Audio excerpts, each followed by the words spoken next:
Chris Mackowski of Emerging Civil War, and my friend Jim Woodrick is showing me around the Vicksburg Campaign, and we are here at Port Gibson, where the initial conflict of Grant's Vicksburg Campaign, when he strikes into the heart of Mississippi, takes place. And Jim, tell us a little bit about the action here.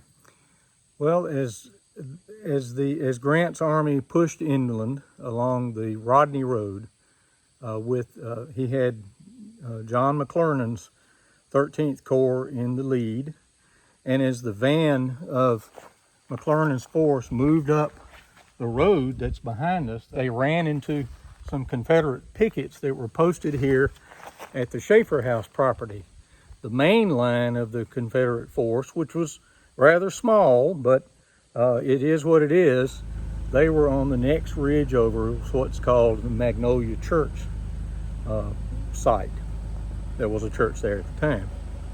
After that initial engagement, both sides sort of hunkered down until dawn, and at that time the Federals moved in and took possession of this particular property and then began to assault the Magnolia Church line. Although John Bowen's forces were skimpy compared to facing an entire corps, the terrain of Port Gibson battlefield lends itself to a defense by a much smaller force because the roads are positioned on top of ridges. Where there are no ridges, there are deep ravines here. Grant himself said it was on edge, the land was on edge, and he's exactly right. Now, unlike today, these trees would not have been here. These ridge tops would have been cleared for agricultural purposes. But anyway, assaulting these positions would have been a very difficult task, and the Confederates fought quite well, even though they only had the benefit of 2 or 3 brigades here at the battle. Now, what really worked against the Confederates at Port Gibson is that the road network, there were 2 roads, one going to Bruinsburg and one to Rodney.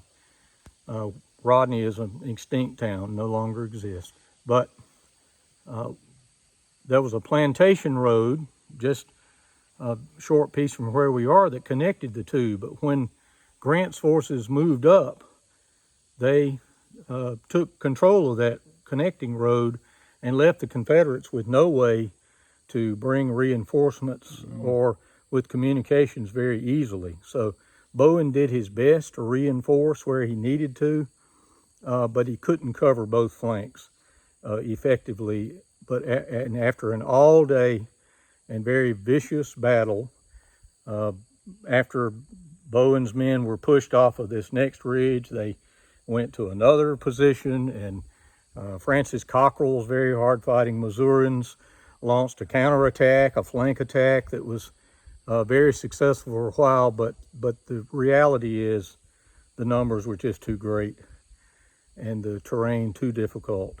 And by the end of the day, Grant took possession of Port Gibson. Now, there's a sign that we passed coming into Port Gibson that says, "Too beautiful to burn, U.S. Grant." I'm afraid Grant never said that. Great tourism marker. Great tourism quote, but it's not true. The reason that Port Gibson is such a lovely town today is that Grant had no reason to burn Port Gibson. There was no military significance to the town. The significance was to get across Bayou Pierre and begin his campaign as we all know it today, and to get to Grand Gulf, where he could connect with the Navy again. But there was no reason to burn Port Gibson. So what I'm saying is, if you want to see a beautiful town with a lot of beautiful churches and houses, you can go to Port Gibson and then go on down the road a little bit and go to Natchez too, and you'll have a great time. Chris Mackowski, Jim Woodrick, we're exploring the Vicksburg Campaign. More to come at Emerging Civil War.